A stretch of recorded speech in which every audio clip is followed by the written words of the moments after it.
Salut tout le monde, c'est l'Arcatips, j'espère que vous allez bien. Eh bien écoutez, ça fait quelques temps qu'on s'est pas vu, c'est parce que j'ai pas eu le temps de faire de création de contenu, tout simplement ces dernières semaines, mais avec la sortie du chapitre 4, eh bien écoutez, aujourd'hui on va se faire une petite ouverture de display du retour d'Ursula. Eh bien écoutez, on va tout de suite se lancer. Bon, j'essaierai d'être un petit peu plus régulier sur les vidéos. Là, je me préparais pas mal sur l'île. Il y a eu les tournois Stitch. Donc voilà, j'étais un petit peu concentré sur autre chose. Hop.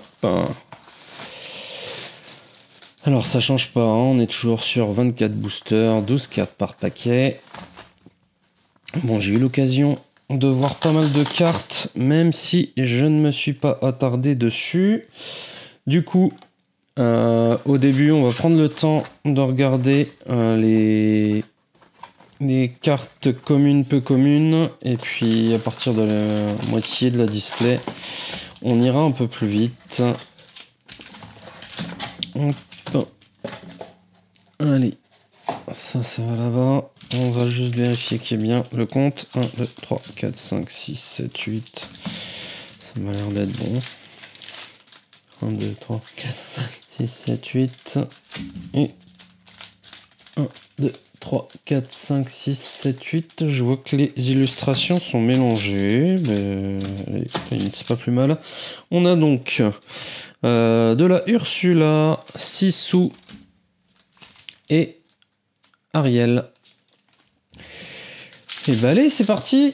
Hop, on met ça de côté.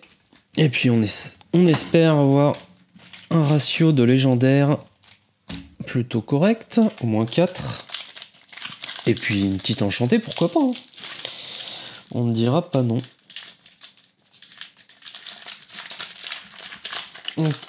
Alors forcément, je suis pas passé à côté de la petite Diablo. Qui ferait forcément plaisir, la Mulan également.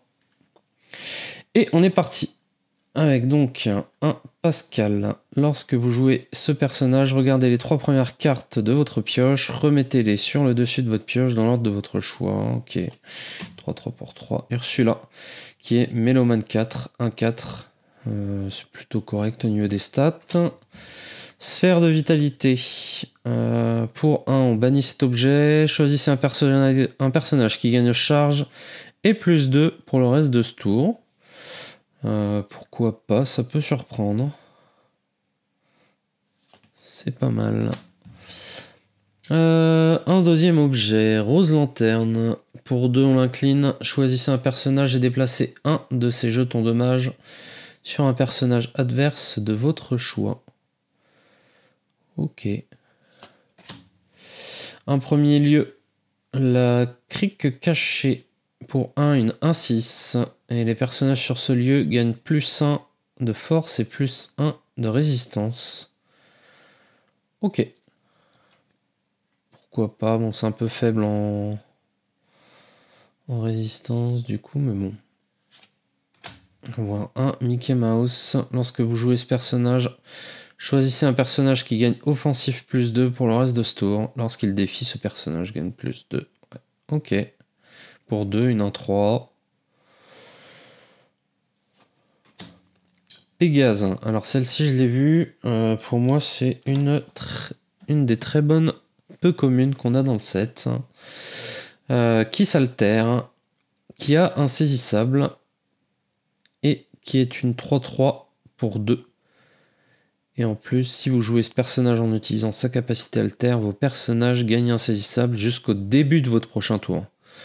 Donc pour les decks un peu aggro, c'est très intéressant. 6 sous, 6-6 pour 6, ouais, et qu'il aura 2. Bon, c'est classique. Dernière peu commune, il casse en 2 comme je veux. Ok, oui, effectivement, celle-là je l'avais vue, elle est assez intéressante, elle peut faire très mal au deck objet. C'est tout simplement parce que on peut bannir tous les objets pour 4 et c'est une carte qui est ancrable. Donc même si on l'insère qu'en 2 2 exemplaires dans le deck et qu'on n'a pas d'objet en face, ça s'ancre. Donc c'est très très bien. Je pense que ce sera intégré dans pas mal de decks style. Donc une première rare, tous ces regrets. Vous pouvez engager un personnage coûtant 6 ou plus pour chanter cette chanson. Ouais. Reprenez en main jusqu'à 2 cartes objets de votre défausse. Donc quel même effet que Tamatoa mais en double.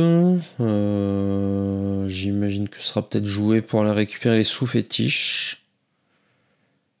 Et glace à l'eau, mais ok, à voir, ça peut s'intégrer. Deuxième rare de Namari. 2-3 pour 3 non ancrables. Chaque fois que ce personnage en défie un autre durant votre tour et lui inflige des dommages, choisissez un autre personnage et infligez-lui autant de dommages. Ok, je suis pas sûr que ce soit trop joué. Et on termine avec une peu commune foil de domestique magique. Une 2-2 qui leur pour 2. Et qui coûte 2. Ouais. Ok, bon, rien de folichon. Et du coup, on a de nouveau ce petit puzzle. C'est plus sympa que la carte de règles qu'on avait à la fin du chapitre 3. Très bien. Je vais mettre ça là-bas. Hop. Tac.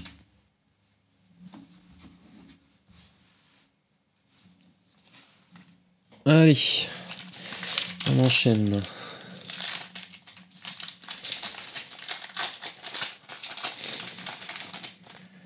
Hop.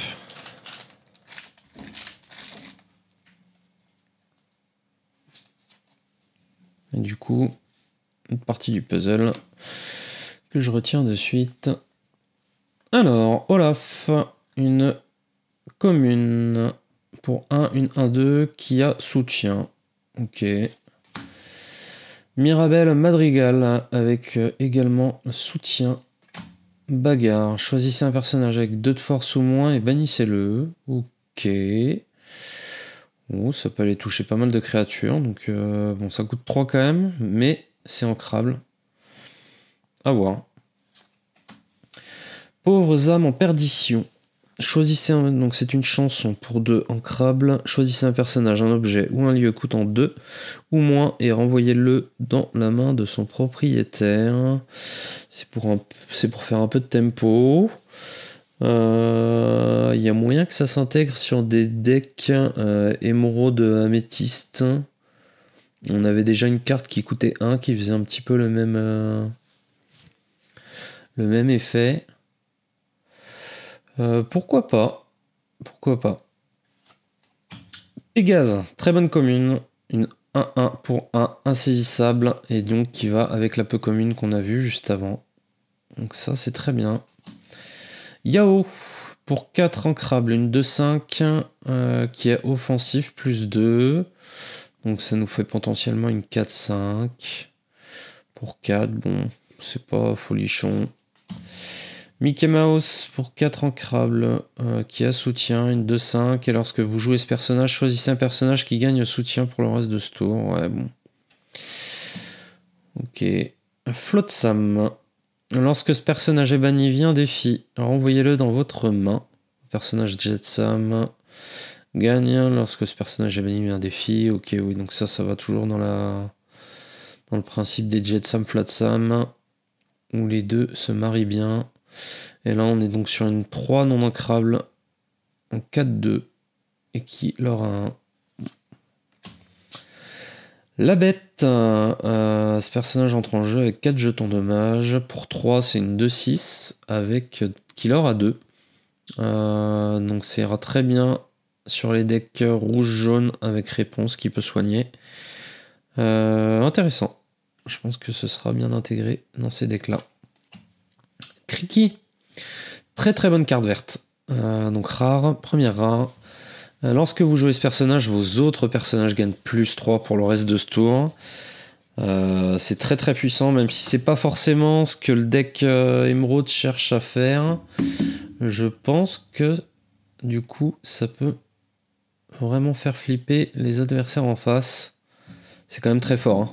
pour 5 ancrables, une 3-4 qui leur a 3 et qui donne plus 3 à tous vos personnages, ça veut dire que même le moindre Rodin, vous pouvez l'envoyer pour défoncer à peu près quelle que soit la créature en face.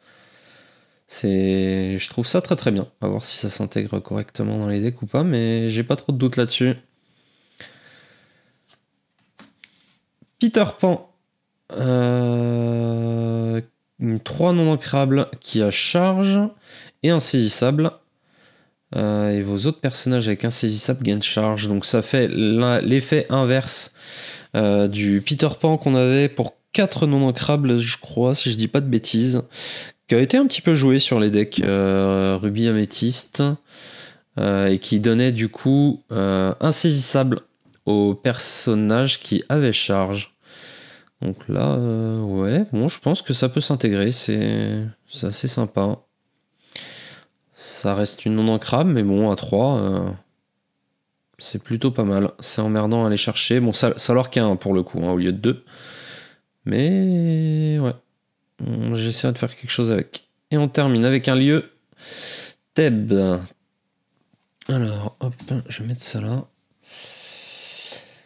Thèbes, chaque fois qu'un personnage sur ce lieu en bannit un autre via un défi durant votre tour, gagnez 2 éclats de l'or. Ok.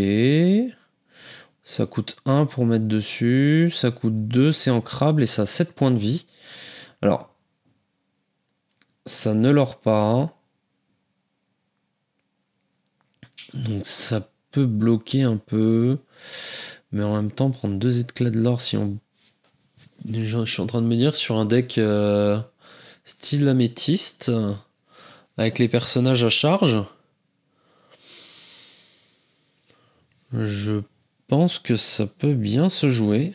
Je pense au Peter Pan qu'on a vu juste avant. Au tour 4. En allant chercher une petite bête sur le board adverse, ça donne 2 points de l'or. À voir, il y a peut-être quelque chose à faire. Bon, le problème c'est qu'il aura pas, quoi. Mais le coût d'entrée dedans est pas cher. Donc ça peut être sympa. Et du coup, en foil. Hein. Ok. Allez, on enchaîne.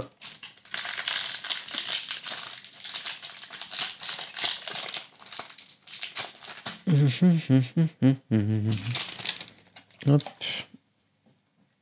Alors, on commence par un lieu qui coûte 3, qui est ancrable. Camp d'hiver. On paye 1 pour entrer dedans et c'est... Elle a 8 de défense. Elle aura un 1. Chaque fois qu'un personnage sur ce lieu est envoyé à l'aventure, retirez-lui jusqu'à 2 jetons dommages. Si c'est un personnage héros, retirez-lui jusqu'à 4 jetons dommages à la place. Ouais, bah pourquoi pas, ça a quand même 8 points de vie. Elle coûte 3 et on commence à avoir pas mal de héros, pareil en gris. Peut-être à tester du coup sur un deck gris-bleu. À voir.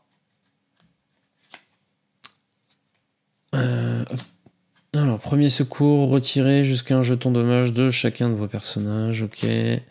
Raya. Pour 4 ancrables, on a une 3-3 qui leur a 2. Lorsque vous jouez ce personnage, choisissez un de vos personnages sur un lieu et redressez-le. Il ne peut pas être envoyé à l'aventure. Ouais, bon, on a déjà des cartes dans ce style. C'est pas très joué. Pico. Pico, une 3-2 pour 2. Rien de spécial. Gunther. 4 ancrables. Lorsque ce personnage est défié et banni, chaque adversaire choisit un de ses personnages en jeu et le renvoie dans sa main. Ok. Une 3-3 qui leur a 2. Bon, ça coûte 4, hein, mais... À voir. Yao, qu'on a déjà vu. Panique. Tant que ce personnage est épuisé, si vous avez un personnage pain en jeu, vos personnages méchants ne peuvent pas être défiés. Ok. Ça peut peut-être s'intégrer sur des decks rouge-vert. À voir. Peu commune de Donald, qui est un mousquetaire héros et qui a rempart. Et lorsque vous jouez ce personnage, choisissez un personnage qui gagne +1 pour le reste de ce tour. Sur du deck aggro, ça peut peut-être se jouer. À voir. Triton. Durant votre tour, ce personnage gagne insaisissable. Ok, chaque fois que l'un de vos lieux est banni, vous pouvez le placer dans votre réserve d'encre, face cachée et épuisée. Pour 4, une 3-4. Ouais, on va voir s'il y a des decks lieux qui se créent, mais bon, sinon, c'est pas foufou. Alors, on arrive sur les Enfers, qui est donc un lieu pour 2, qui a 6 de... Je vais retirer cette carte. Donc on a une troisième partie du puzzle, parce qu'elle est un peu plus grande que les cartes du dessous, c'est un peu embêtant. Chaque fois qu'un personnage sur ce lieu est envoyé à l'aventure, vous pouvez payer 3 pour reprendre en main une carte personnage de votre défaut. Ouais, il faut payer 2 quand même pour entrer sur le lieu. Je me demande si le Hades est pas plus intéressant. Ça leur a un... Ouais, à voir. À voir. Je suis pas convaincu de cette carte. Deuxième rare de Mickey Mouse. Je crois que ça va avec les decks balais, il me semble, celle-là. Donc ça s'altère pour 3. Une 3-4 qui leur a 5. Et c'est une 5 ancrable. Lorsque vous jouez ce... Voilà, résistance +1. Et lorsqu'on joue ce personnage, choisissez un personnage, infligez-lui un nombre de dommages égal au nombre de personnages balais que vous avez en jeu. Ok, ça peut faire mal, mais du coup, effectivement, c'est une synergie intégrée que sur les decks balais. Et on termine avec une commune foil de Max. Une 4-3 pour 3. Et si vous avez un personnage prince Eric en jeu, jouer ce personnage coûte 1 de moins. Bon. Clairement, ce ne sera pas joué à moins qu'on ait une super carte prince Eric, mais il ne me semble pas. Allez, on continue, on arrive sur le 4e booster. Je vais commencer à accélérer un petit peu sur une commune peu commune.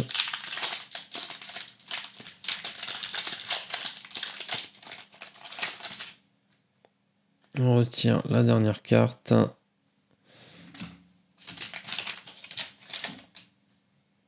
Alors, pour 4, une 3-3. Ok, qu'il aura 2. Lorsque vous jouez ce personnage, choisissez un personnage et retiens-lui jusqu'à 2 jetons dommage. Bon. Atlantica, les personnages sur ce lieu sont considérés comme ayant un coût de +2 pour chanter des chansons. Ok, à voir si ça peut être utile sur les Sing Together, mais je suis pas sûr vu le nombre de personnages qu'on a en jaune qui permettent de chanter correctement déjà.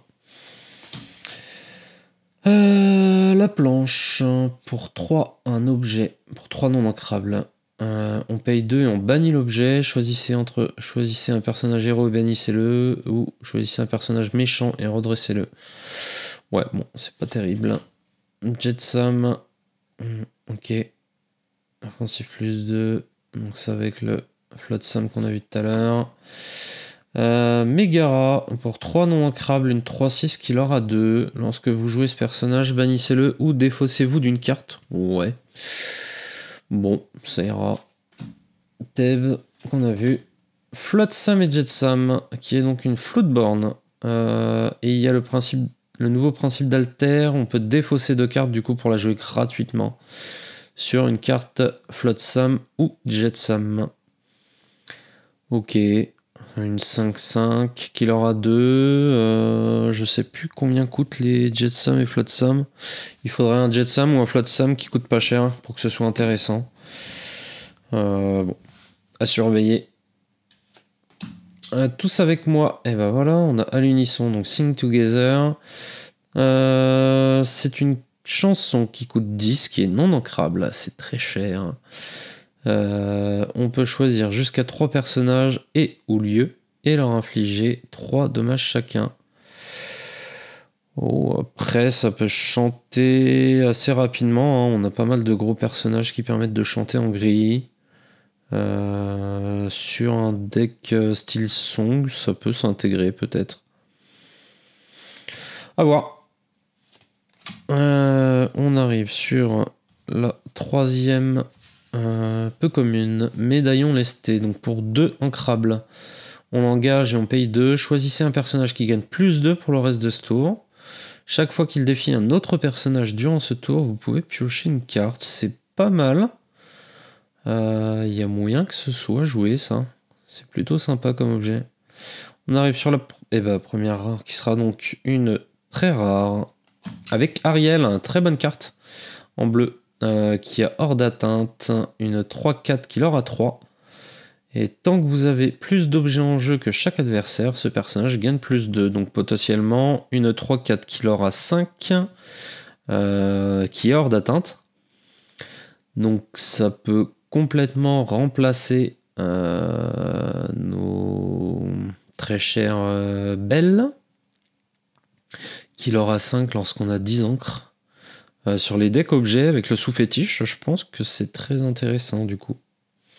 On enchaîne du coup avec une deuxième super rare de Raya, qui coûte 7, qui est ancrable, qui a offensif plus 2 pour une 3-6, donc ça fait une 5-6. Lorsqu'elle défie résistance plus 2, donc potentiellement une 5-8. Et enfin, chaque fois que ce personnage en bannit un autre via un défi durant votre tour, vous pouvez piocher une carte. C'est costaud. Ça coûte cher, mais c'est plutôt sympa. 7, qu'est-ce qu'on a dans le slot à 7 actuellement, gris? On a la Cendrillon si on la shift pas. Après, on a des gros tons, mais qui sont jamais joués. Je pense à Maui, je pense à Dingo. À voir si ça peut pas s'intégrer sur certains decks. C'est costaud, hein. Bon, après, ça peut se prendre. Le problème, c'est que ça peut se prendre une Médusa. Bon, à voir. Et on termine avec une rare foil de Bruno Madrigal. Ok. Bruno, mais il me semble que cette carte, elle doit être dans un deck. Donc pour 5 non encarables, une 4-5. Lorsque vous jouez ce personnage, choisissez un personnage qui gagne. Lorsque ce personnage est banni via un défi, vous pouvez l'envoyer dans la main de son propriétaire pour le reste de ce tour. Bon, une 4-5 non ancrable pour 5 qui lorque à 1.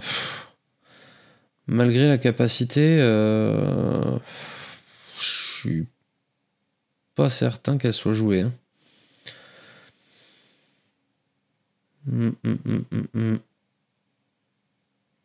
Non, pas foufou. Allez, on enchaîne. Après, la carte est belle, hein, mais bon.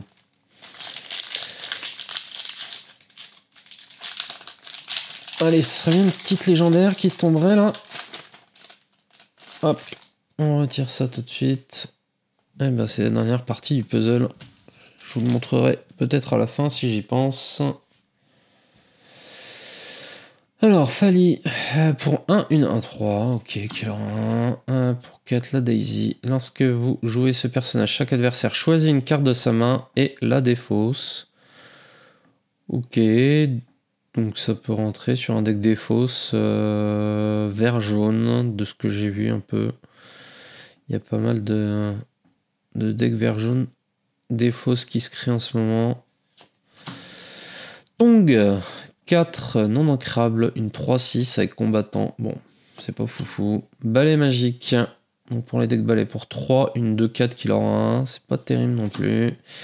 Diablo qui sert à altérer du coup le fameux Diablo légendaire. Lorsque vous jouez ce personnage, vous pouvez en garder la main de chaque adversaire. Oui, ça peut se jouer, ça peut être sympa. Ok. La bête, pour 3, une 2-3 avec résistance plus 1, qui peut permettre d'altérer l'autre bête. Pourquoi pas.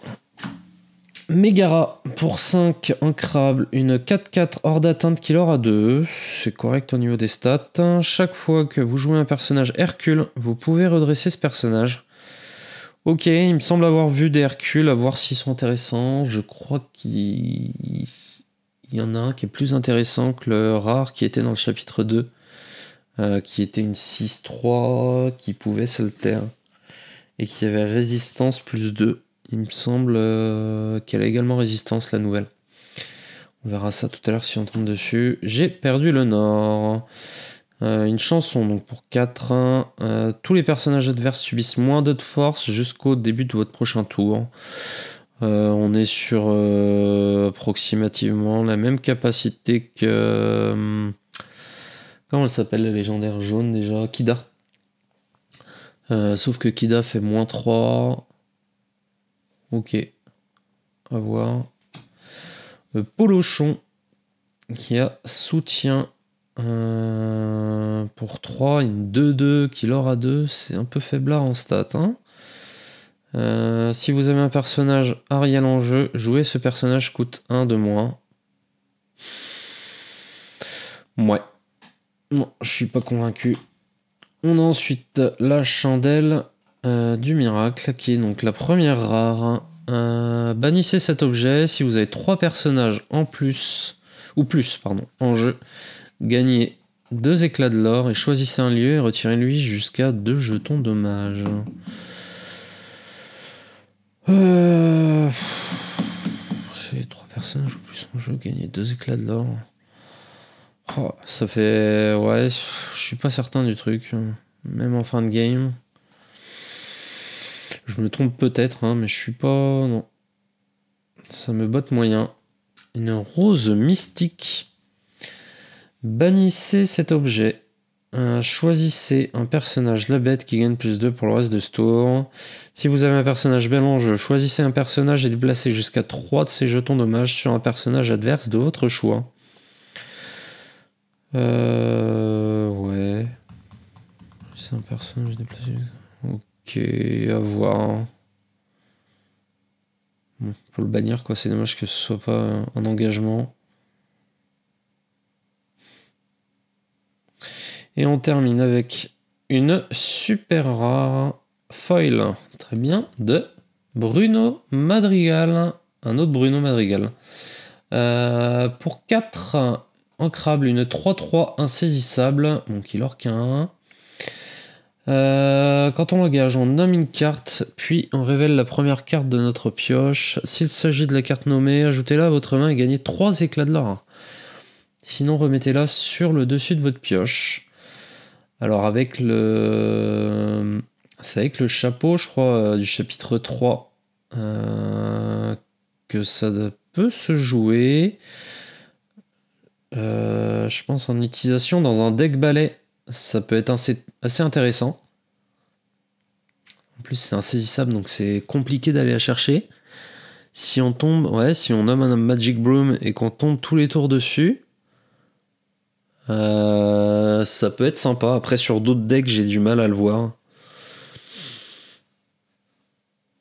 Ok, bon. À surveiller, ce petit Bruno Madrigal. Allez, on continue. On arrive au 5e booster. Non, 6e.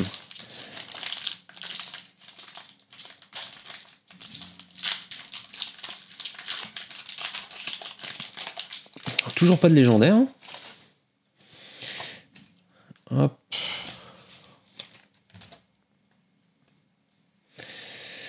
Anna, pour 2, une 1-4. Tant que vous avez un autre personnage héros en jeu, ce personnage-ci gagne plus 1 de l'or. Ok. Pour 5, un plutôt 4-5 qui aura 2. Lorsque vous jouez ce personnage, vous pouvez retirer jusqu'à 3 jetons dommages de l'un de vos personnages. D'accord. Hercule qui a...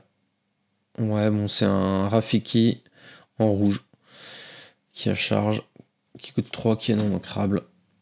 Les pauvres âmes en perdition qu'on a déjà vu. Jack pour 3 ancrable. une 1-4 qui leur a 2. Vous pouvez choisir un qui gagne combattant durant son prochain tour. Ouais. Pas foufou. Alors, des balais. Durant votre tour, ce personnage gagne insaisissable. Il peut défier des personnages avec insaisissable. D'accord. Antonio Madrigal. Avalanche. Pour 4, on inflige un dommage à chaque personnage adverse. Vous pouvez choisir un lieu et le bannir.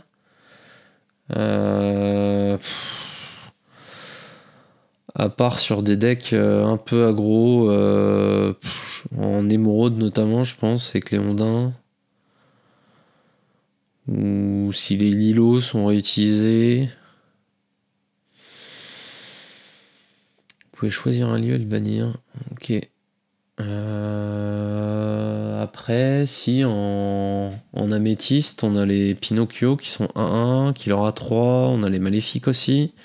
Et en plus, ça voudrait dire qu'on pourrait choisir un château en lieu et le bannir.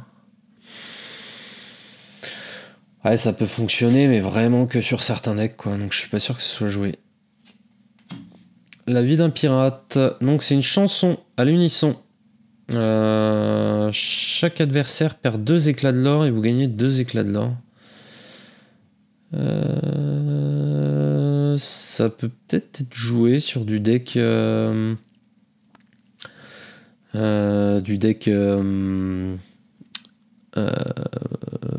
ne trouve plus la couleur, mais en rouge-bleu, quoi. Pour retarder un petit peu l'adversaire. Lui faire perdre 2. Je pense que le fait de faire perdre 2 éclats de l'or, ce serait plus intéressant que d'en gagner 2. Pourquoi pas, ça mettra un peu de tempo. Alors, première rare de Tuk Tuk. Pour 3 ancrables, une 2-3 insaisissable qui leur a un 1. Et lorsque vous jouez ce personnage, vous pouvez choisir un autre personnage et les déplacer tous les deux gratuitement sur un même lieu. Le personnage choisi gagne plus 2 pour le reste de ce tour. Ok. Intéressant. À voir les nouveaux lieux, mais je trouve ça plutôt pas mal. Ça permet d'aller chercher les minis qu'on peut avoir en face. Les Pégases, ça les tue pas. Ça met 2 points de dégâts.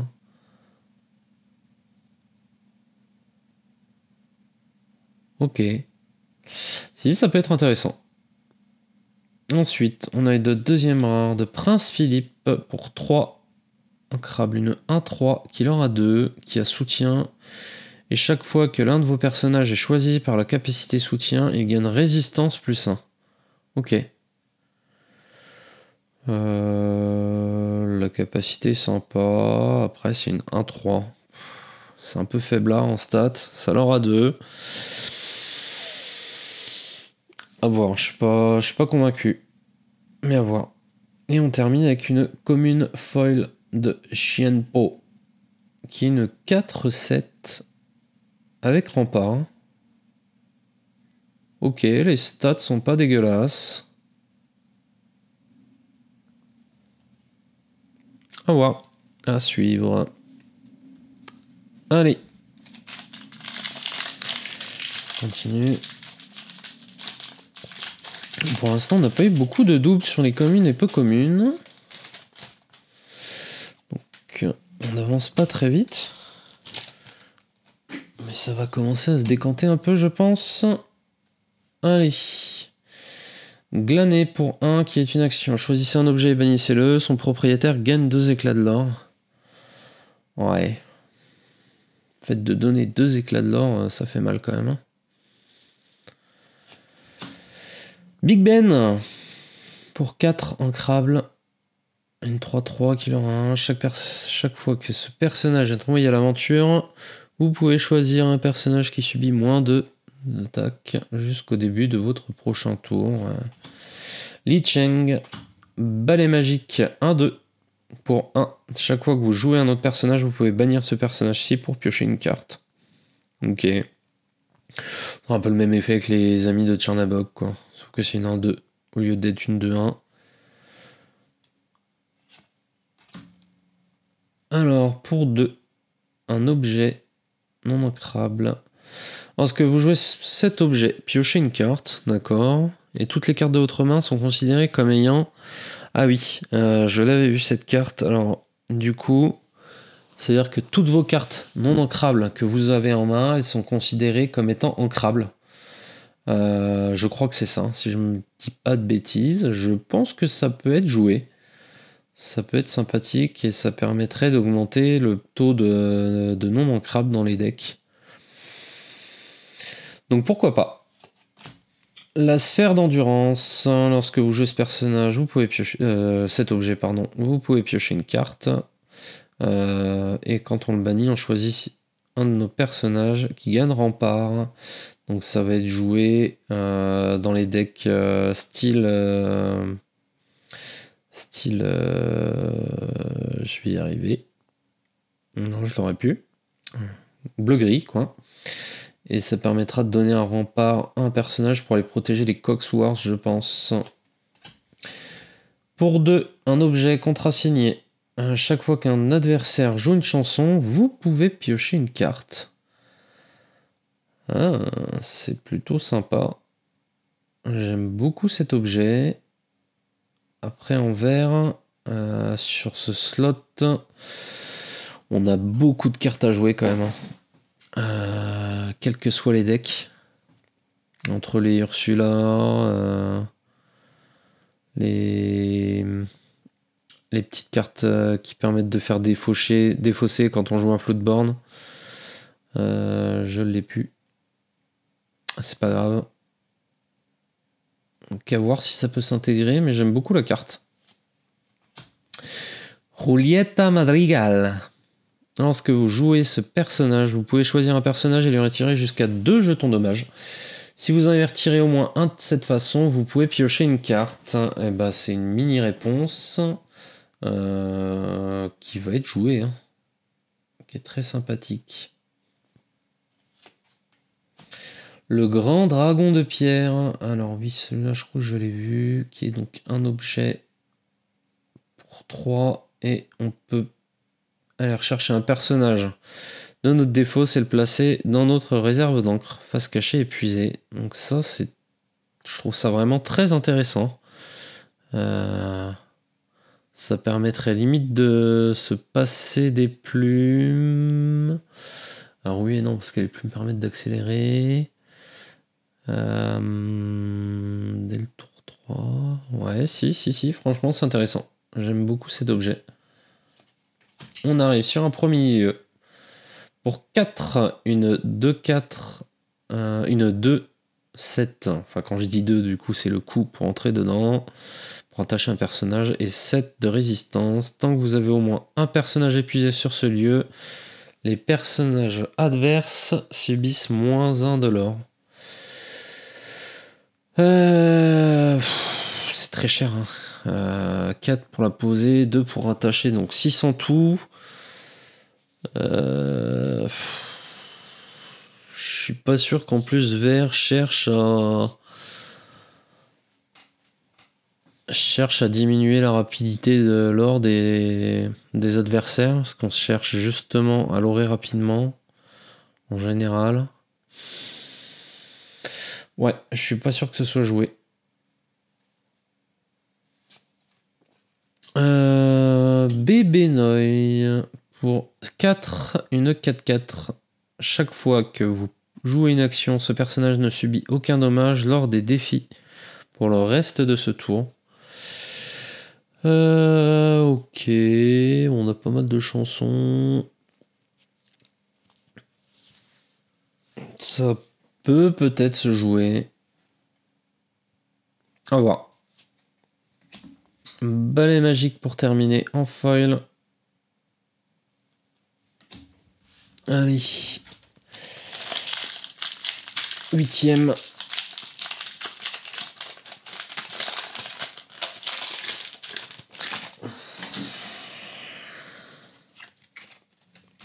Hop. Toujours pas de légendaire. Hans, c'est la première fois qu'on la voit. Alors, pour 3, c'est une 3-2. Si vous avez un personnage princesse ou reine en jeu, lorsque vous jouez ce personnage, gagnez un éclat de l'or. Ouais, ok, à voir. Bon, s'il y a vraiment des personnages princesses ou reines intéressantes à jouer dans les bicolorités de deck qu'on peut faire avec, ça leur a 2. Bon. Rien de foufou. Prince Eric, pour 3, une 3-3 avec rempart. Ok. Pégase, pour 2, une 3-1 insaisissable. Qui peut aller chercher du coup pas mal de cartes insaisissables en face. À voir. Belle. Lorsque vous jouez ce personnage, choisissez un personnage et déplacez jusqu'à un de ces jetons dommages sur un personnage adverse de votre choix. Donc mécanique qui est arrivée sur le set précédent. Pour 2, une 2-3 qui leur a 1. Ok. Arges. Pour 2, une 4-1. 4-1, ça permet d'aller chercher des lieux. Bon, par contre, ça se fait défoncer par n'importe quelle créature. Mais bon. En gris, est-ce qu'on a des créatures qui permettent d'aller chercher facilement des lieux en face? Pas trop. Donc à voir, ça peut être intéressant, peut-être. Pas en 4 exemplaires, mais peut-être en 2. Domestique magique, donc ça on a déjà vu. Li Cheng pour 5. Ancrable, une 5-5 qui aura 2. Ça c'est classique. Sisu, c'est là que j'ai vu et qui me. Je crois que c'est plutôt pas mal. Hein. Pour 3 non ancrables, bon les stats sont dégueulasses, hein, c'est une 1-1, mais elle a insaisissable. Et lorsqu'on joue ce personnage, choisissez un personnage adverse avec 1 de force ou moins et bannissez-le. Donc quand je lis ça, moi je vois tout de suite le Flavorsham. Ça fait très mal.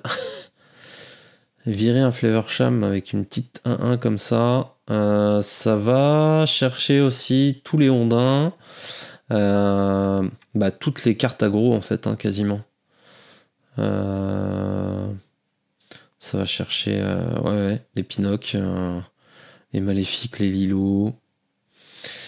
Donc oui, c'est plutôt pas mal.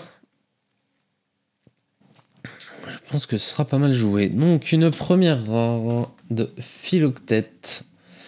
Vos personnages héros gagnent offensif +1. Lorsqu'ils défient, ces personnages gagnent +1 de force.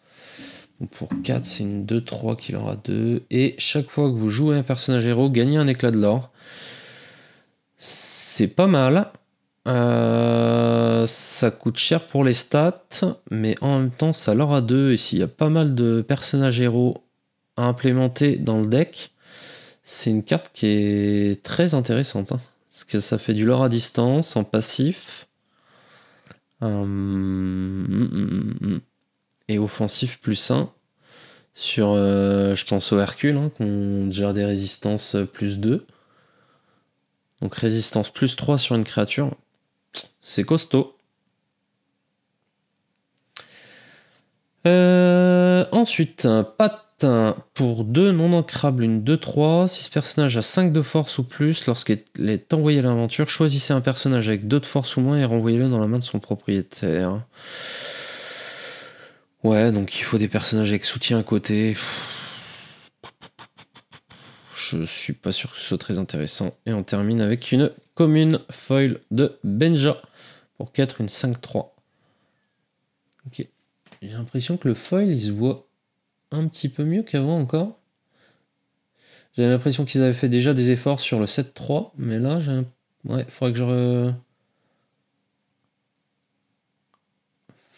que je compare.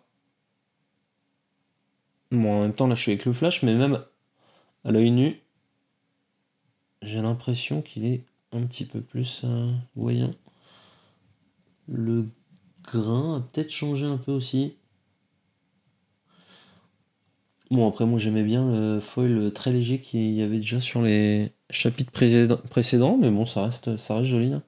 Pour ceux qui trouvaient le foil un peu timide, là, je pense que vous serez pas déçus. Ok. Allez, on continue. On arrive au 9e. Un booster sur 24. Hein. Donc, hop. Bientôt la moitié. Bloc de glace pour 1 non ancrable. On l'engage, on choisit un personnage qui subit -1 pour le reste de ce tour. Ok. Augustin Marigal, une de 2 points. Terrain d'entraînement. Ça, c'est Mulan, je pense. Pour 1, une 1-5. On paye 1 et on choisit un personnage sur ce lieu qui gagne +1 pour le reste de ce tour. Bon. Pas certain du truc. Rose lanterne. C'est donc un objet. On choisit un personnage et on déplace un de ses jetons dommages sur un personnage adverse de votre choix. Donc forcément personnage adverse, ok. Les moires, pour 1, une 2-1. Lorsque vous jouez ce personnage, regardez la première carte de la pioche de chaque adversaire. Ok. Pas foufou. Tienpo. Pour 1 non ancrable, Ruse d'Ursula, qui est une action. Chaque adversaire peut défausser une carte de sa main. Ok. Peut défausser. Vous piochez une carte pour chaque adversaire qui ne le fait pas. D'accord, ok. Ouais, ça peut peut-être s'intégrer sur les decks des fausses. Après, vu qu'on laisse le choix, je pense que l'adversaire il préfère nous laisser piocher que défausser une carte, hein, clairement. Bon, à voir. Félix Madrigal pour 3, une 2-4, qui aura 2. Ok, et on va arriver sur la première reine. Donc Hades, 3. Alors pour 4, une 3-6, qui aura 1. Ça me paraît pas terrible du tout, parce que je crois que dans le set 1, on avait une maléfique qui avait les mêmes stats, qui était une 3-6. Et seulement pour un de plus, elle l'aurait à 3. Donc, ouais, je vois pas dans quel monde elle peut être jouée celle-là. À moins qu'il y ait un deck où il manque vraiment un slot à 4 d'encre. Après, ça peut être une carte qui se joue en draft. Hein. 3-6 pour 4. Mais on construit. Je vois pendant quel monde elle arrive. Alors, première rare, Madame Samovar. Pour 4, une 3-4 qui aura 2. Lorsque vous jouez ce personnage, si vous avez un personnage Lumière ou Big Ben en jeu, vous pouvez piocher une carte. Ouais, bon. Pas terrible. Danghu. Chef de griffe du dragon. Ok.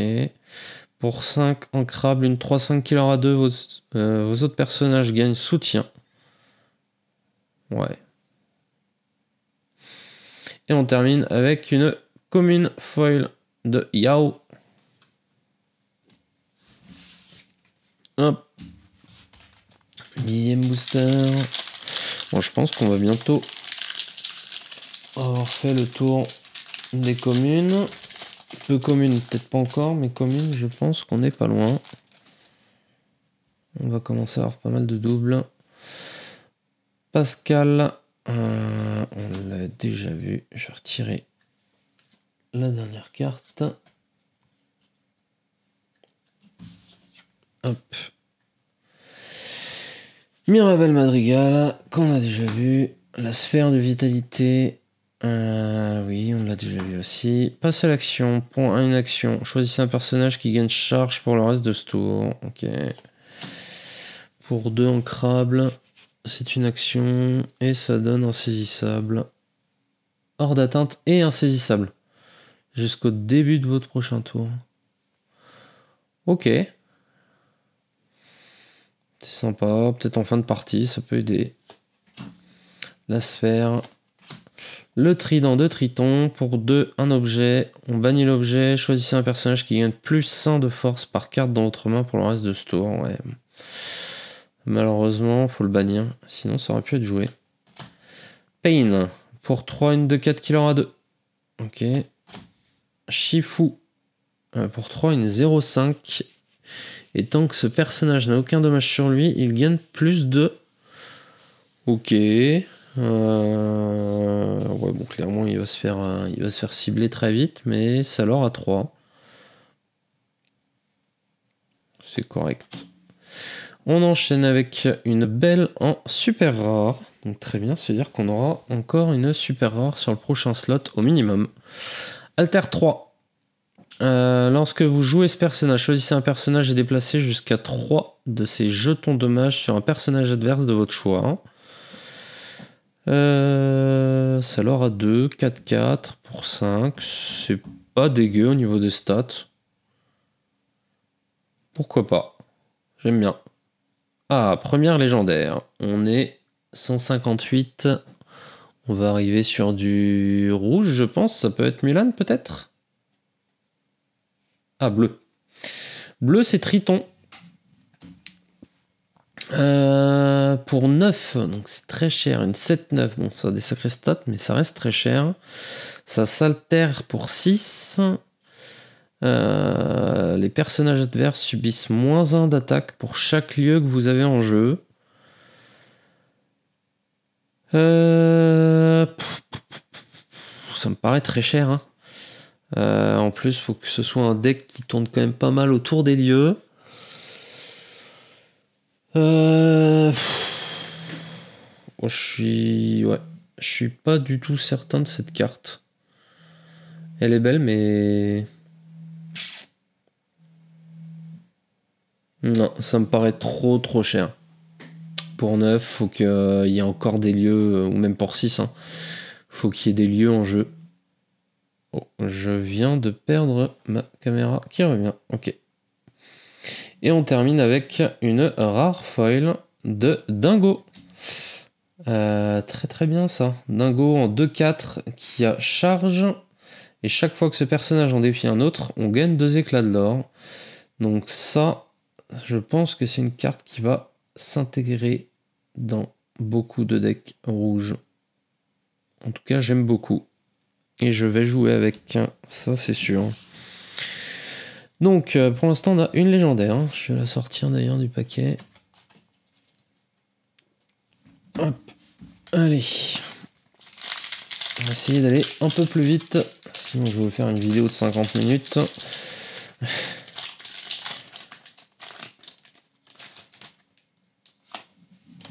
Hop. Aurore, une 1-3 hors d'atteinte. Killer 1-1. Ursula, qu'on a déjà vu en Méloman 4. Bagarre. Tic-tac pour 6, une 4-7 insaisissable. Gros stat, mais bon, ça coûte cher pour ce que c'est. La crique cachée, les personnages sur ce lieu gagnent plus 1 de force et plus 1 de résistance. Si on l'a vu tout à l'heure, je sais plus. Je ne sais plus, ça me paraît correct vu que ça coûte 1. Et ouais, ça ne coûte qu'un pour placer les personnages dessus. Pourquoi pas? Vu que c'est un lieu qui se déploie très facilement. Bon, après, il leur pas, hein, mais bon. Ariel. À chaque fois que vous jouez une chanson, vous pouvez piocher une carte, puis choisir et défausser une carte. Ok, et il y a une très bonne Ariel, si je dis pas de bêtises, en gris, qui sera très certainement jouée. Le retour de Bruno. Reprenez en main une carte personnage de votre défausse, puis choisissez un personnage et retirez-lui jusqu'à 2 jetons dommages. Ok. Les plans d'Ursula pour 3, une action. Chaque adversaire choisit un de ses personnages et l'épuise. Ces personnages ne se redressent pas au début de leur prochain tour. Ok.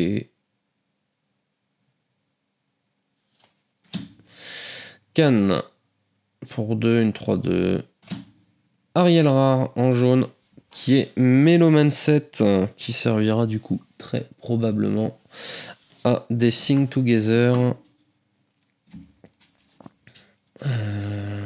Ouais, pour 4, une 3-3 qui aura 2.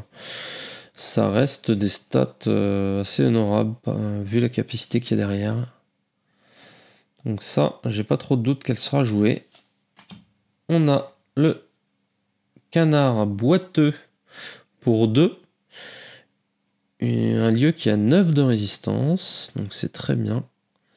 Chaque fois qu'un personnage sur ce lieu avec 3 de force ou plus en défie un autre, gagne un éclat de l'or. Si le personnage qui défie a 6 de l'or ou plus, gagnez 3 éclats de l'or à la place. Donc tout de suite, je pense à cette carte avec un Maui en fin de partie.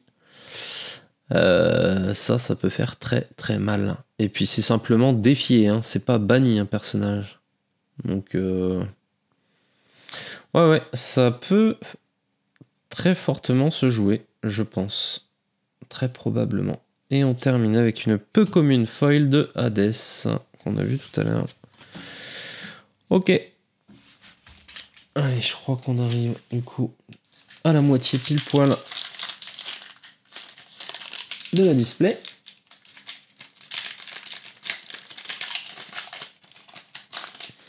Et on aimerait bien voir un petit peu de légendaire tout de même.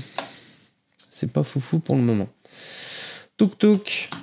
Platine disque, chaque fois que vous jouez une chanson, choisissez un personnage qui subit moins 2 de force jusqu'au début de votre prochain tour. Vos personnages Stitch sont considérés comme ayant un coup de +1 pour chanter des chansons. Si on arrive à intégrer le Stitch Rockstar, ça peut être intéressant peut-être. Tac. Bon, à voir. Si on arrive à réintégrer les Stitch tout court même. Je pense pas au Stitch Surfer hein, qui est encore joué, mais... Dolores Madrigal. Lorsque vous jouez ce personnage, si un adversaire un personnage épuisé en jeu, vous pouvez piocher une carte. Ok. J'aime bien. Une 3-3 qui lord pour 2 et qui fait quasiment à coup sûr piocher une carte. C'est plutôt correct. Dans le slot à 4, qu'est-ce qu'on a en plus? Ah si, on a déjà pas mal de choses à jouer quand même hein, sur le améthyste. Bon, on va voir si on arrive à aller trouver une petite place, mais ça fait piocher, donc c'est toujours intéressant. Thor, 4-7 pour 5. Les balais magiques qu'on a déjà vu. Pat, pour 4, une 1-5 qui aura 2. Ouais. Alors, creuse encore et encore à l'unisson, donc on peut la chanter à plusieurs. Regardez 7 premières cartes de votre pioche, ajoutez-en 2 à votre main, puis remettez le reste sous votre pioche dans l'ordre de votre choix. Ça va être joué, je pense. Hein. Alors, faut trouver la place parce que en non ancrable, je pense au deck bleu-rouge. On est déjà très très haut dans les cartes, dans le nombre de cartes non ancrables. Mais ça permet d'aller quand même chercher 2 cartes sur les 7 prochaines de la pioche. Donc ça permet à coup sûr d'aller chercher ce qu'on veut. Hein. Ouais, c'est pas mal. C'est pas mal. C'est une peu commune. Ok. Ensuite, dernière peu commune. Aladdin. Pour 3, une 3-3 qui aura 1. Qui peut s'altérer si on défausse une carte lieu, ok. Et chaque fois que ce personnage est envoyé à l'aventure, vous pouvez choisir un objet et le bannir. D'accord, contre les decks bleus, c'est intéressant. Ça s'intègre bien dans les decks défausses, du coup, avec la carte dont je parlais tout à l'heure. Je n'ai toujours pas le nom, la petite 1-1 avec hors d'atteinte. Parce qu'il me semble qu'à 3, on n'a pas de carte Floodborn sur le slot à 3. On peut altérer un Jafar. Si on a un Jafar à 2, mais bon, ça veut dire qu'on n'a pas posé la fameuse carte. Donc, ouais, plutôt pas mal. Ça peut s'intégrer dans ce deck-là. Dans les autres, je ne sais pas. Ah, Bucky, je viens de retrouver du coup.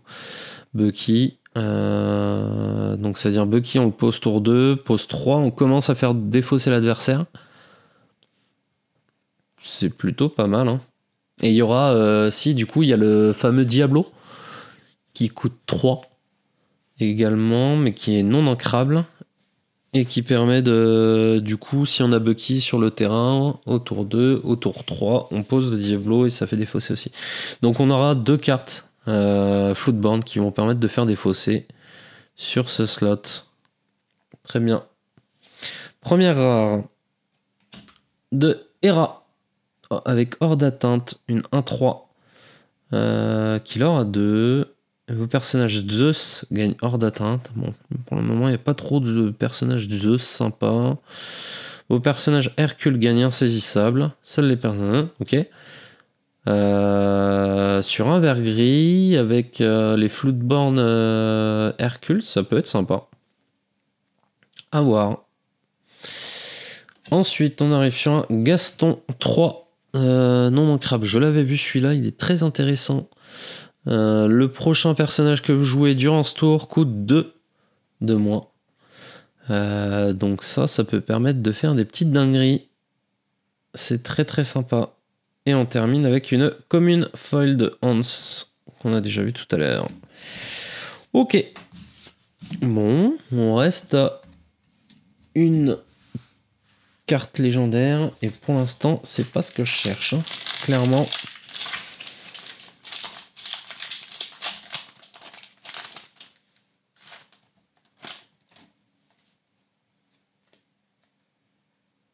J'ai laissé. Oui, je l'ai laissé. Ça se sent tout de suite, elles sont un tout petit peu plus grandes que les autres cartes. J'en ai rêvé.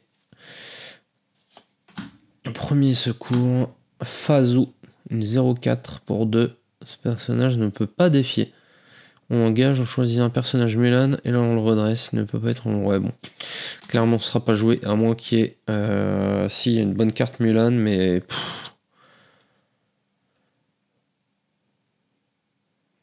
Pour 2, on n'a pas envie de jouer ça, je pense. Luisa Madrigal, une 4-3 qui a charge pour 4 non ancrables. Il me semble que c'est les mêmes stats que la Mulan du chapitre 2, qui est dans la couleur rubis. Pégase, très bien, ça en fait 2 du coup. Aladdin, ok. Signe le contrat pour 3 non ancrables. Chaque adversaire peut. Oui, on avait vu déjà. Camilo Madrigal, celui-là, on ne l'a pas encore vu. Alors, qu'est-ce qu'il fait pour 4, une 2, 5. Au début de votre tour, choisissez entre ce personnage gagne plus 1 pour le reste de ce tour. Ok. Ou ce personnage gagne offensif plus 2 pour le reste de ce tour. Lorsqu'il défie ce personnage gagne. Ok. Il faut choisir au début du tour. Donc on peut pas revenir sur la décision. Ok, faut pas se planter. Ça me paraît un peu cher. Après ça s'ancre. Bon. Ça fait soit une 4-5 qu'il aura 1, soit une 2-5 qu'il aura 2. Ouais. Rien de foufou. Pour 5 non ancrables, Hercule, qui est une 7-3 avec charge et combattant. Donc il ne peut pas partir à l'aventure. Ça va chercher des lieux. Hein. Ça peut être costaud. On a le Maui hein, qui pour le même prix est ancrable, qui joue sur le même slot du coup, hein. Mais qui tape un de moins. Et elle a 3 de résistance. Le Maui, en général, il va quand même résister à une attaque. À voir. Première rare de la muraille pour 4. Un lieu qui a 8 de volonté. Donc tant que vous avez un personnage épuisé sur ce lieu, vos autres lieux ne peuvent pas être défiés. Il faut mettre. Ça coûte 2 pour mettre un personnage dessus, donc en tout ça coûte 6. À moins qu'il y ait vraiment un lieu qui leur à 3 ou 4. Pour le moment, je vois pas trop l'intérêt de cette carte. Hein. Ça coûte un peu cher pour ce que c'est, et en plus ça leur pas. Ouais. Ah yes. le petit Diablo. Et bah ça c'est parfait. Très très intéressant. Et du coup on est sur le 10e slot, oui c'est ça. Du coup pour 3 non ancrables, on peut l'altérer gratuitement en défaussant une carte action. Elle a insaisissable. Et tant que cette carte est épuisée, chaque fois qu'un adversaire pioche une carte durant son tour, vous pouvez piocher une carte. Donc ça, c'est très très très costaud. J'adore. Sphère d'endurance en foil.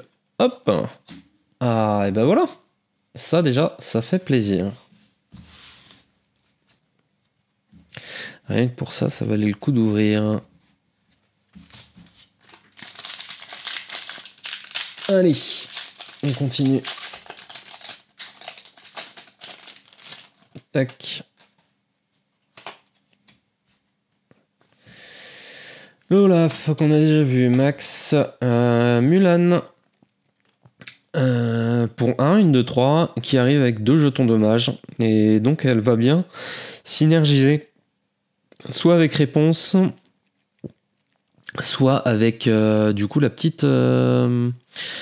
la madrigale, je ne sais plus le nom de la madrigale, mais du coup qui soigne 2 blessures et qui permet de piocher une carte. Donc ça, très bonne commune à intégrer dans la plupart des decks Ruby, je pense. Casa Madrigal pour 1, 6 de volonté. Au début de votre tour, si vous avez un personnage sur ce lieu, gagnez un éclat de l'or. Ok. Ça se défend, à voir. Concoctez la potion pour 2 non ancrables, une action. Choisissez un objet et bannissez-le. Ou choisissez un personnage ayant au moins un jeton dommage et infligez-lui 2 dommages. C'est non ancrable, hein. C'est chiant. Luisa Madrigal. Tant que vous avez un autre personnage en jeu, ce personnage gagne plus 2 de force. Ouais, bon. Un hey hey. On commence à avoir l'habitude d'en avoir sur tous les sets. Lorsque vous jouez ce personnage, si un adversaire possède plus de cartes que vous dans sa réserve d'encre, vous pouvez placer la première carte de votre pioche dans votre réserve d'encre, face cachée épuisée. Pour 3, une 2-3 qu'il aura 2, ça reste des stats corrects. Et ça permet d'accélérer un petit peu en encre si on joue en joueur 2. Pourquoi pas, ça peut peut-être se jouer. Daisy, pour 1, une 1-3 qu'il aura un classique. Pour 3 non ancrables, une 0-3. Guimauve, du coup, et qui gagne plus 1 de force par carte dans votre main. Oh. Non, je suis pas fan de cette carte. Première rare. Nous avons donc Isabella Madrigal, qui est une insaisissable. Pour 5, une 3-4. Tant qu'aucun autre personnage n'a été envoyé à l'aventure durant ce tour. Ah oui, je l'ai vu. Ce personnage gagne plus 3 de l'or. Chaque fois que ce personnage est envoyé à l'aventure, vos autres personnages ne peuvent pas être envoyés à l'aventure pour le reste de ce tour.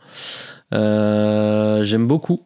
Parce qu'en 5, je crois qu'on n'a pas beaucoup de choses à jouer en améthyste. Et ça permet d'aller lorer quand même du coup à 4 avec une carte. Et de gérer le board adverse avec le reste des créatures qu'on a sur le plateau. Donc je pense que c'est vraiment une très bonne carte sur la couleur améthyste.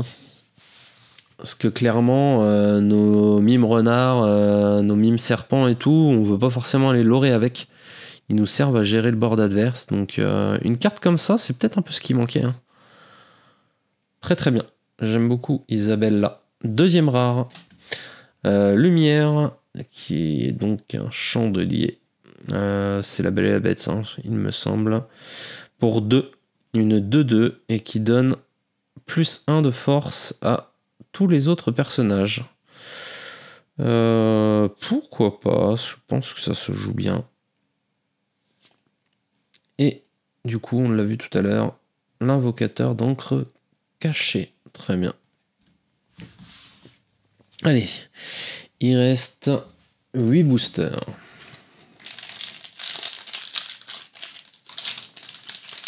Un peu plus, 10. 10 boosters. Alors.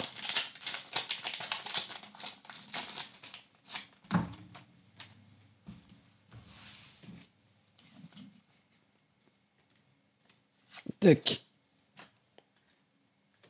Alors, le camp d'hiver, on l'a vu tout à l'heure.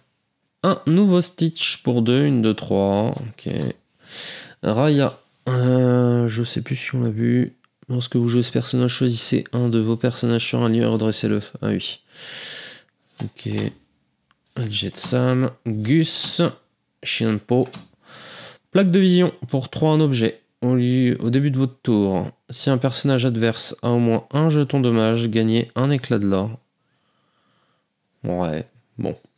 C'est pas foufou. Eureka, alors celui-là je l'ai vu également. Très bonne carte. Lorsque vous jouez ce personnage, regardez les 4 premières cartes de votre pioche. Vous pouvez révéler une carte objet, l'ajouter à votre main. Remettez le reste sous votre pioche dans l'ordre de votre choix. Donc ça, clairement, c'est une carte qui va être intégrée dans tous les decks objets, je pense. Ça va vraiment creuser dans le deck pour aller rechercher ce qui nous intéresse. Et ça permet de mettre du board quand même assez vite. Chose qui manquait beaucoup quand même sur le 7-3 avec les decks objets. En général, on n'avait rien sur le board avant le tour 4. Hein. À moins qu'on sorte les petites reines. Mulan pour 4, une 3-6, donc elle a les mêmes stats que le Hades qu'on a vu tout à l'heure, mais en gris. En gris, on n'a pas trop de cartes de ce style. Champ de glace pour 3. Un objet. Chaque fois que vous jouez un personnage, il gagne résistance +1 jusqu'au début de votre prochain tour. Donc à chaque fois qu'on joue un personnage. Ok, mais du coup, si ce personnage n'a pas... Ouais, c'est intéressant avec les personnages qu'on charge. Hein. Ça peut protéger des chansons de gris. Ouais. Bon, je suis pas certain que ce soit hyper intéressant. Deuxième rare de Alma Madrigal. Pour 3 non ancrables, une 1-3 qui leur a 2. Lorsque vous jouez ce personnage, vous pouvez chercher un personnage Madrigal dans votre deck. Si vous le faites, révélez-le, mélangez votre deck, puis placez ce personnage au-dessus de votre deck.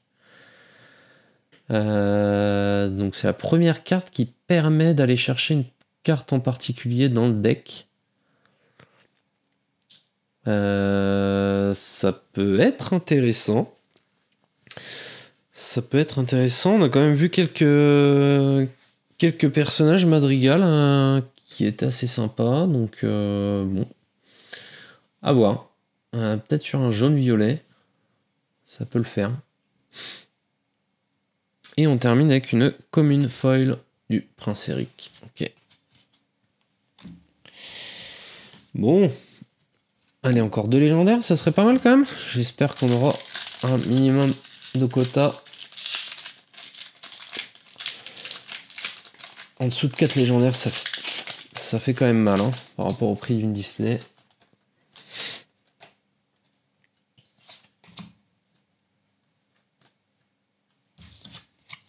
Alors, on arrive sur Glané.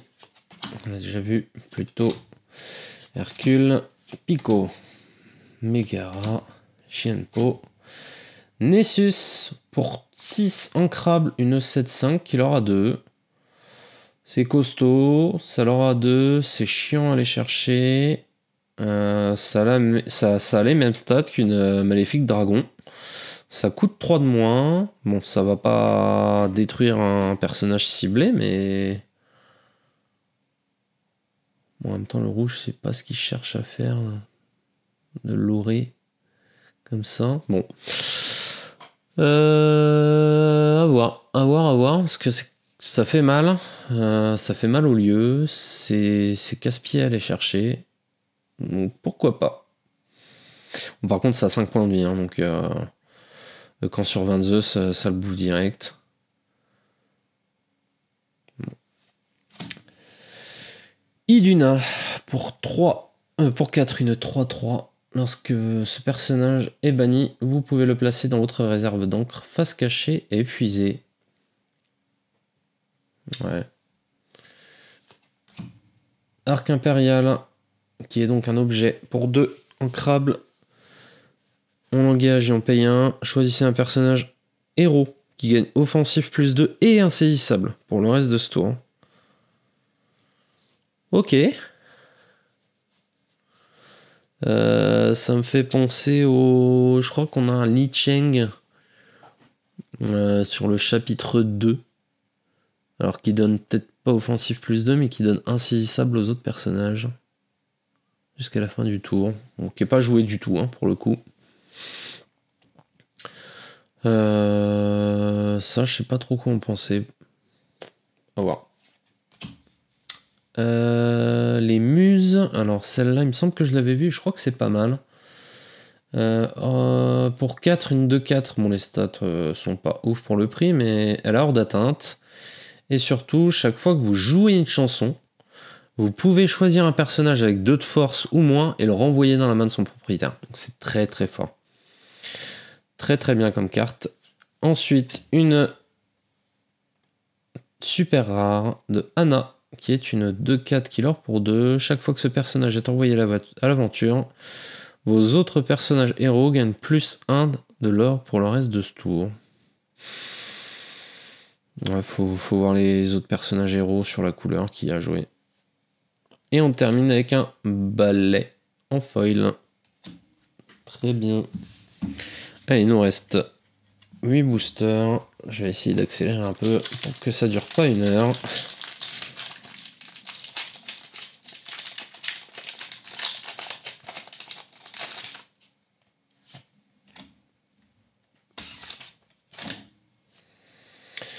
Fali qu'on a déjà vu. Daisy. Li Cheng. Balai magique. Le Diablo. Ariel. Prince Eric pour 6, une 5-5, qui leur a 2, qui s'altère pour 4. Donc vous avez un personnage Ursula en jeu. Ce personnage-ci gagne rempart et plus 2 de résistance. Ok. Bon, par contre, c'est soumis à la condition qu'il faut un personnage Ursula en jeu. Donc, à part du jaune-violet, je ne vois pas trop.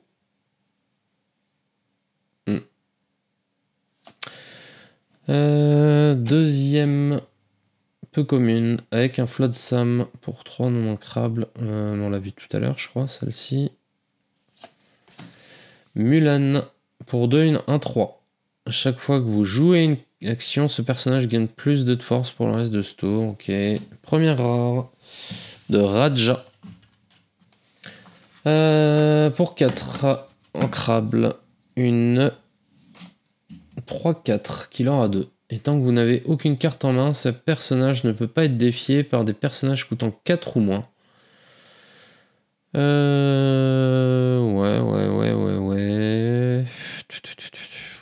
Je suis pas fan. Une super rare de balai magique. Celle-là, je l'avais vue. Elle était assez sympa. Résistance plus 1. Pour 6, une 2-6 qui leur a 2. Et ce personnage gagne plus 2 d'attaque pour chaque autre personnage balai magique que vous avez en jeu. Donc sur un deck balai, ça se synergise très très bien. Et ça peut faire très mal. On enchaîne avec une rare foil du coup. Le fameux lieu. Jardin d'Ursula. Allez, on appelle les légendaires.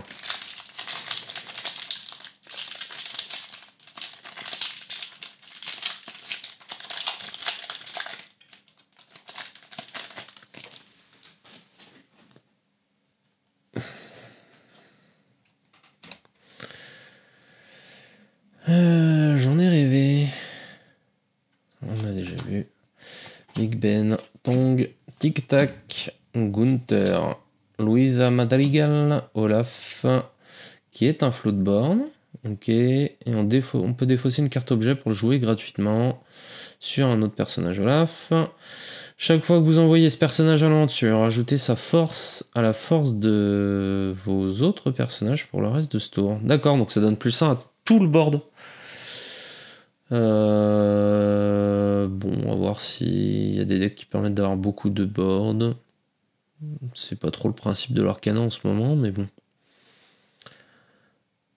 Très bien. Ling. Un personnage héros gagne plus 1 de force. Li Cheng, qui est également un floatboard. Et pour l'altérer, il faut défausser une carte personnage. Vos personnages avec 4 de force ou plus gagnent plus 1 de l'or. Est-ce que si ça donne plus 1 à nos personnages combattants, on peut les envoyer à l'aventure au lieu d'attaquer? Je ne sais pas. Je crois que Big Ben, il y a un Big Ben de 3 sur le set 2 qui permet de donner plus de l'or, de donner du lore aux personnages avec combattants, et du coup je crois que ça annule la capacité, il me semble. Donc à voir, ça peut être rigolo. La chanson, la deuxième étoile sur la droite, que j'ai vue, qui me paraît pas trop mal, qui est pour 10, c'est non ancrable, qu'on chante à l'unisson, et ça permet de piocher 5 cartes. Donc très fort, très très fort. Et on termine. Non, on termine pas, c'était la première rare. La grotte d'Ariel pour 2. Pour 2. Un lieu qui a 7 de volonté. Et tant que vous avez 3 objets ou plus en jeu, ce lieu gagne plus 2 de l'or. Ok. Et on n'a pas besoin de rattacher un personnage dessus. Ça marche. Bon. Et on termine avec une petite Mulan foil. Très bien.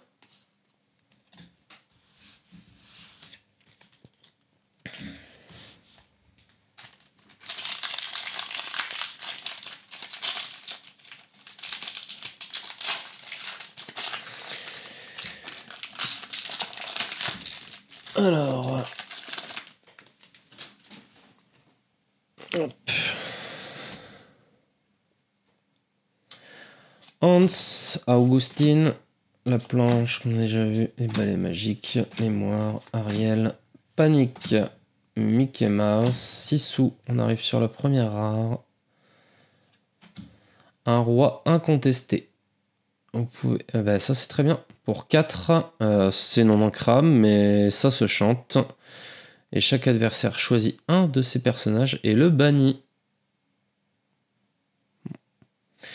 On enchaîne avec une deuxième rare, une chanson à l'unisson encore. Sous l'océan. Sous l'océan. Remettez tous les personnages adverses avec 2 de force ou moins sous la pioche de leur propriétaire dans l'ordre de votre choix. Ça me paraît un peu cher. Et c'est surtout que contre certains decks, clairement ça va être une carte morte. Parce que sur du rouge, ça va rien faire. Sur du bleu, ça va toucher les Flavorsham. Ah, ça va toucher les Big Ben aussi. En violet, ça va pas toucher grand chose.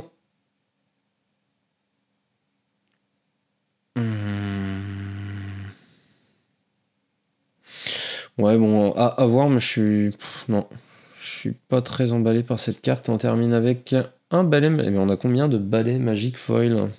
Ça commence à nous en faire pas mal. Hop, allez, les légendaires, s'il vous plaît. Je serais un peu déçu d'en avoir que 2. Hein. Ça ferait mal. Même si on a la fameuse Diablo. Pour le prix de la display, c'est dur. Oula! Eh ben on a On a eu 3 lieux d'affilée. Pas mal. Un bloc de glace en première carte. Donc, invocateur d'encre cachée. Debs. Eh ben, ça nous fait beaucoup de lieux sur ce booster. La Megara. Il casse en deux comme je veux. Et on arrive sur... Ah, très bien. Une super rare de Prince Philippe. Pour 9, une 6-6 qui leur a 3. Donc ça coûte très cher, mais c'est costaud et ça leur pas mal. Ça s'altère pour 6. C'est insaisissable surtout. Et lorsque vous jouez ce personnage, bannissez tous les personnages adverses ayant au moins un jeton dommage. Je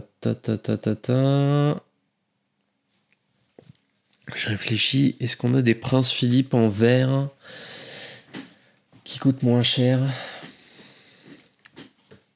Ça peut être très rigolo à jouer sur un deck vert-gris. Tour 5, vous jouez un Tuons la bête. Pour peu que l'adversaire en face il a beaucoup de board. Vous arrivez le tour suivant avec ça, vous rasez tout son board. C'est un soyez prête en vert. Si vous avez joué le Tuons la bête avant, quoi. Et ça peut être très rigolo. Après, ça coûte cher. Donc, faut trouver la place dans le deck quand même pour le jouer, mais ça peut être très marrant. Bébé Noy. Chaque fois que vous jouez une action, ce personnage ne subit aucun dommage. On l'a vu tout à l'heure. Et on termine avec une commune foil bloc de glace. Wouhou! Allez, les légendaires, s'il vous plaît. Je vous appelle. Merci de vous présenter.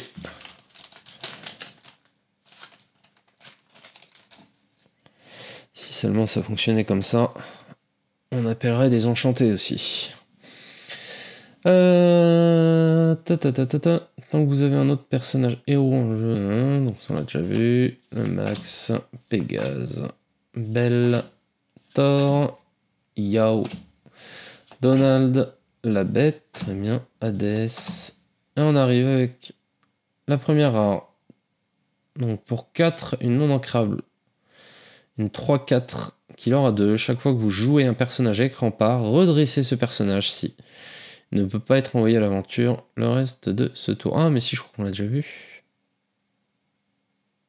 Quoique non. Ok, bon, c'est non ancrable. Ah, et ben voilà une petite légendaire de Donald. Chaque fois que ce personnage en bannit un autre, vient défiant votre tour, vos autres personnages gagnent +1 pour le reste de ce tour. Dreamborn Hero, Pirate Capitaine.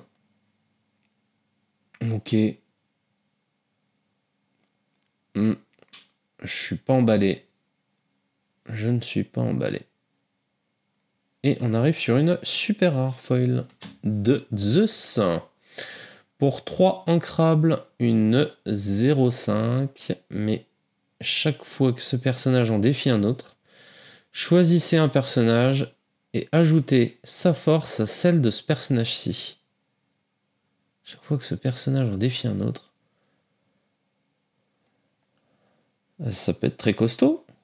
Imaginons qu'il y a un Maui en face et qu'on a envie d'aller dégager une autre créature. On va choisir, si je me trompe pas, on choisit un personnage, pas forcément celui qu'on défie, et on ajoute sa force à ce personnage. Ça peut être très fort. Si je me trompe pas, chaque fois que ce personnage en défie un autre, c'est pas marqué choisissez la force de ce personnage et ajoutez là à celle de ce personnage-ci. Donc c'est à dire qu'on peut aller chercher la force de n'importe quel personnage, que ce soit de notre board ou du board adverse. Si c'est bien ça, bon, il y aura peut-être un errata, on verra. Mais si c'est bien ça, c'est très fort. J'aime beaucoup. Même si c'est pas ce que le vert cherche à faire. Ouais, avec le petit criquet là, ça peut aller tabasser des lieux très très vite. Ok. Donc ça, très bonne Très bonne carte, super rare je trouve. Très intéressante en tout cas. Allez, on a quasiment fini. Il reste 3 boosters.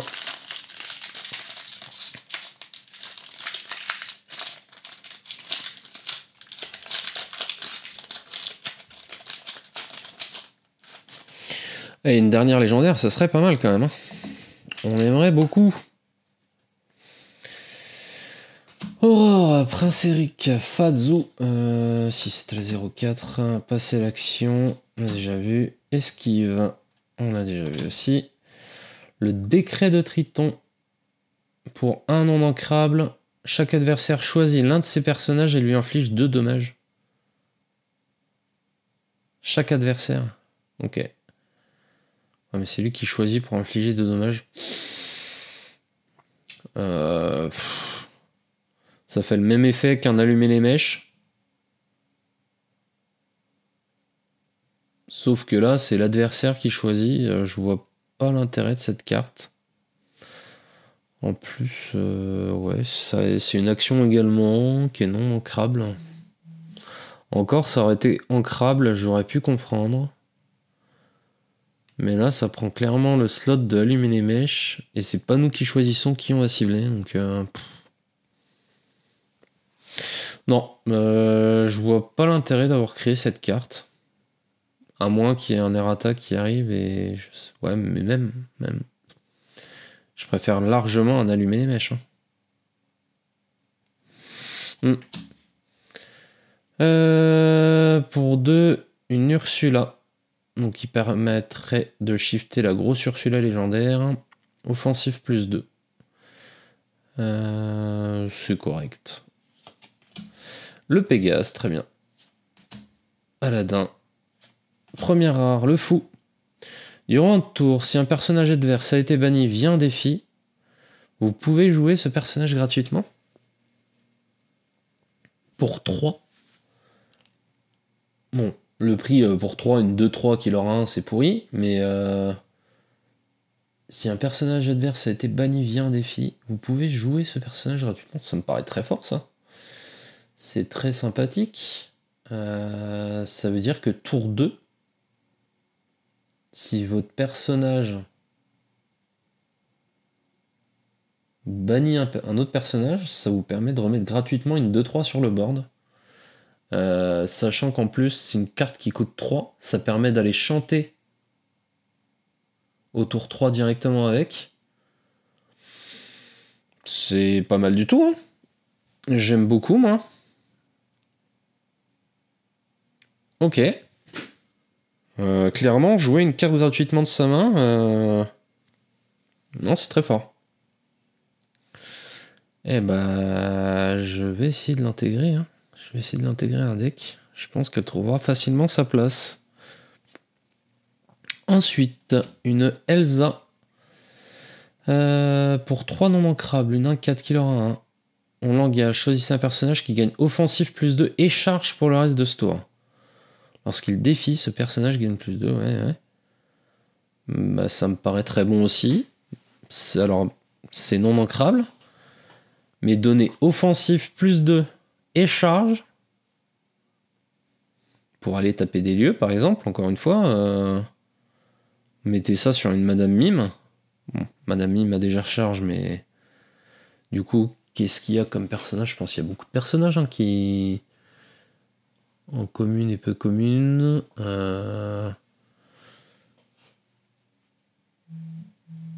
Qui ont des stats assez classiques, mais du coup avec un offensif plus 2 et charge, qui peuvent faire très mal. Moi, ça me paraît très bien comme carte. À voir ce qu'on peut en faire, mais ça me paraît très bien. Et une commune de la bête en foil. Ok. Hop. Allez, une dernière légendaire pour entrer dans le quota. Le quota classique, je parle. J'ai l'impression qu'en général, c'est 4 légendaires. Donc, si on n'en a pas 4... Alors, je sais qu'il y en a qu'on en moins. Hein, et il y en a également qu'on en plus. Mais bon. sur la totalité des displays que j'ai ouverts depuis le début du set 1. Je crois qu'il n'y a que un display où j'ai eu en dessous de 4. J'en ai eu 3 des légendaires. Et le meilleur display que j'ai eu, c'était 8 légendaires sur le set 2. Chapitre 2, pardon. Latine, Benja, Louisa Madrigal, Jack. Est-ce que vous jouez ce personnage? Choisissez un personnage. Oui, c'est ça. Mickey Mouse, qu'on a déjà vu. Félix Madrigal. Camilo Madrigal, qu'on a déjà vu aussi. Cannes. Et on arrive sur la première rare. Pour 1, une 1-4. La harpe magique, qui l'aura 2. Et ben, les stats sont pas dégueux, dis donc. À la fin de votre tour, si vous n'avez pas joué de chanson durant ce tour, bannissez ce personnage. Ah, ok. Oui, c'est pour ça qu'elle a des plutôt bonnes stats. Donc clairement, ça veut dire qu'on peut pas la jouer au tour 1.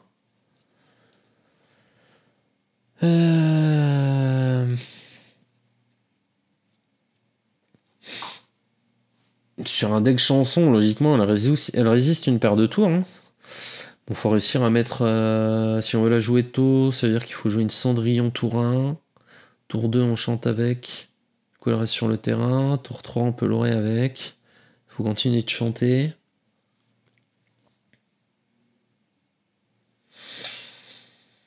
J'aime bien.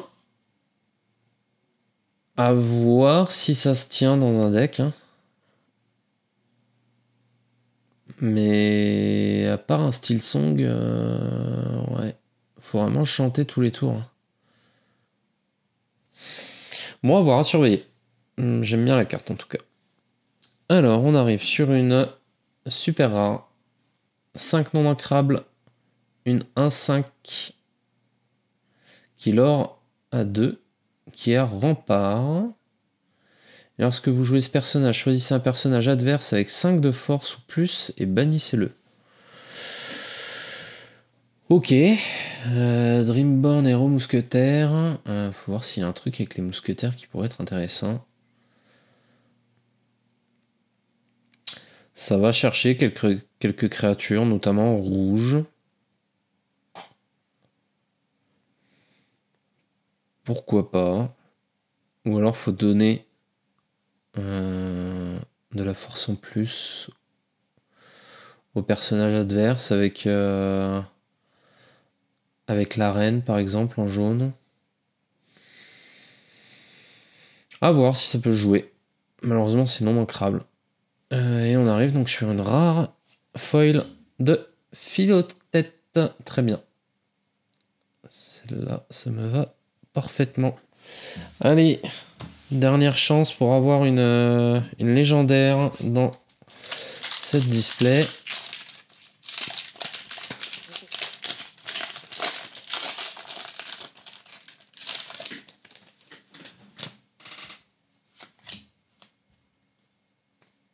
Alors, chef transformé, on a vu le Stitch, Mulan, Dolores Madrigal, concocter la passion, la première peu commune, Grand Dragon de Pierre, Li Cheng, et on arrive sur la première rare, Décret impérial, pour 1. C'est un objet. Chaque fois que l'un de vos personnages en défie un autre, le prochain personnage que vous jouez durant ce tour coûte 1 de moins. Bah, c'est pas mal. C'est pas mal du tout ce petit objet. Deuxième rare. John Silver. Pour 8, une 8-8 qui leur a 3. Un bon gros ton. Ouais, ça peut peut-être s'intégrer sur les decks... Soit un bleu-gris. Ça coûte cher. Hein. Peut-être plutôt un bleu-rouge. Ça peut peut-être trouver sa place. Au slot 8, à quoique slot 8, il y a les... on a déjà les gros tons là, qui vont rechercher un objet dans la défausse. Donc... Ouais, non, ça va être compliqué à intégrer, je pense. Et on termine avec une... peu commune foil, donc on n'aura eu que 3 légendaires sur cette display. C'est dur, c'est dur. Du coup, je vais tout de suite les protéger. Avant de les regarder. Hop.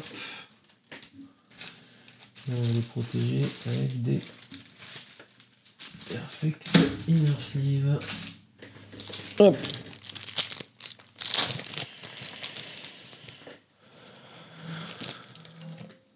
Hop là. On arrête ça. Tac. Allez.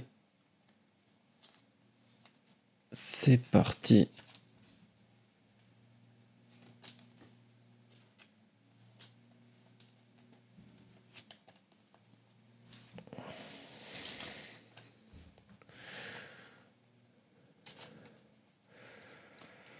Hop, donc on a eu ce fameux Triton A9 qui me paraît très peu jouable, hein, dû à son coût. La capacité en soi elle est pas mauvaise, hein, mais trop de conditions je pense pour qu'elle puisse être jouée. Donald. Chaque fois que ce personnage en bannit un autre vient un défi durant votre tour, vos personnages gagnent +1 pour le reste de ce tour. Bon, une 3-4, elle peut aller chercher des créatures en face, mais je pense qu'elle fera son effet qu'une fois. Donc ouais, j'ai un peu de mal à croire qu'elle sera intégrée à des decks. Et par contre celle-ci, notre petite Diablo, ça c'est clair et net que ça va intégrer le deck que je vais me construire. On peut l'altérer en défaussant une carte action. Elle est insaisissable. Et tant que cette carte est épuisée, chaque fois qu'un adversaire pioche une carte durant son tour, vous pouvez piocher une carte. Donc que ce soit sa pioche classique de début de tour ou je pense à quelles que soient les couleurs, hein, on peut les piocher avec du vert, avec des actions. Avec mes amis de l'au-delà en améthyste. En bleu, on a les glaces à l'eau. Il y a tous les lapins en améthyste également. Donc non, c'est très très fort. Hein. Très très très fort. Clairement, les decks gris, il va falloir qu'ils intègrent des cartes, que ce soit Baboom ou des chansons pour aller chercher assez rapidement cette carte. Ça va être obligatoire. Hein. Parce que sinon, ça fait un card advantage qui est assez affolant. Après, je me trompe peut-être, hein. Mais ouais, ça me paraît très très balèze. Ok. Écoutez, on arrive sur la fin de cette vidéo. N'oubliez pas le petit like, le petit commentaire, on partage, on s'abonne, ça soutient la chaîne, ça fait plaisir. Et puis écoutez, je vous dis à très vite pour une nouvelle vidéo. Salut tout le monde!